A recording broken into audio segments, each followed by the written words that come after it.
All right, it's day 163 of this Growing Sweet Annie from Seed series. I'm pretty sure this is going to be the penultimate episode due to, I think, three reasons. Number one, there's not a lot of interest in this series, and it could take off in 6 to 18 months, as did some of my plant growing series in the past, or videos that just didn't get a lot of initial interest. But regardless of that fact, and whether it happens in the future or not, there's just not a lot more to show you. As I said a few episodes ago, I'd probably stop around the time at which these are harvested, which is when they develop flower buds, and that's mostly what this thing is. I've gone a little past that stage, and I don't have enough land to bring this to its full potential, in full sun with a yard or a wild piece of land. I'm pretty sure this thing would get to epic proportions within one growing season. It's an annual plant, so at some point, during the fall maybe, or approaching winter, it's just gonna shrivel up and die, I think. I'm pretty sure that's what all these annual plants will do.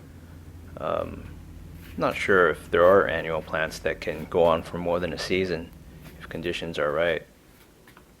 One growing season, 1 year. So I'm using the Snapple bottle. It's got about a 2-liter capacity, and I'm just gonna pour on the tap water. It's too slow to just stand there with a watering can and shower gently for 10 minutes between this and my passion fruit. And after this, I'll use my showering can. So I think the third reason I'm gonna discontinue this is it's just taking up too much space.